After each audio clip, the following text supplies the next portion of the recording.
July 25, 1990, Baghdad, Iraq. Saddam Hussein sits beneath the cold lights of the Republican palace, his fingers resting on the arm of his chair, his expression calm, controlled, unreadable. Across from him stands April Glaspie, the American ambassador, listening carefully as Saddam speaks about history, borders, betrayal, and dignity. His voice is steady, but inside his calculations are racing. Iraq is exhausted from 8 years of war, with Iran drowning in debt, surrounded by enemies, and owed billions by Kuwait. Saddam believes he is speaking from strength, yet this moment will quietly decide his future. He talks of Kuwait pumping oil beyond its quota, draining Iraq's economy of oxygen. He talks of stolen land, historical injustice, and survival. Glaspie responds cautiously, repeating that the United States has no opinion on Arab border disputes. To Saddam, this sounds like permission, or at least indifference. He leaves the meeting convinced that Washington will not fight for Kuwait. It is the first and most fatal misread. Saddam's worldview has been shaped by survival through brutality. He crushed rivals, survived coups, endured war, and watched the world look away when chemical weapons were used against Iran and the Kurds. From his perspective, power is respected, not challenged. America, he believes, is cautious, divided, traumatized by Vietnam, unwilling to bleed for desert sand. On August 2, 1990, Iraqi tanks roll into Kuwait at dawn. The invasion is swift, overwhelming, almost effortless.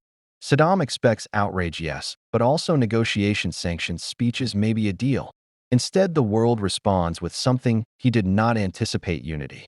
Within hours, the United Nations condemns the invasion. Within days, the United States begins assembling a coalition that includes Europe, Arab states, and even former rivals. From Baghdad, Saddam watches American aircraft carriers move into the Gulf, and still he convinces himself it is theater pressure, meant to scare, not fight. He believes time will fracture the coalition. He believes Arab anger at foreign troops will force withdrawal. He believes that holding Kuwait will give him leverage. Each belief rests on a flawed assumption. By January 1991, 500,000 coalition troops stand ready. Saddam addresses his people, promising another Vietnam, promising rivers of blood for invaders, yet the war begins. Not with invasion, but with the sky. Precision airstrikes tear through command centers, radar sites, power grids. The Iraqi army, trained for ground combat, is blinded, disoriented, isolated. Saddam misreads again, believing the Republican Guard can absorb the assault, believing Scud missiles fired at Israel will fracture the alliance. Instead, they strengthen it. He believes the coalition will fear casualties, but the ground war lasts only 100 hours. Iraqi forces collapse, surrender, flee, burn. When retreating troops torch Kuwaiti oil fields, the fires turn day into night, a final act of defiance, meant to signal strength, but it only confirms his isolation.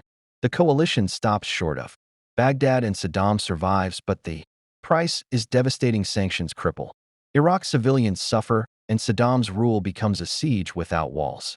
Saddam misread the situation because he believed the world still operated by the rules he had survived under silence, division, fear.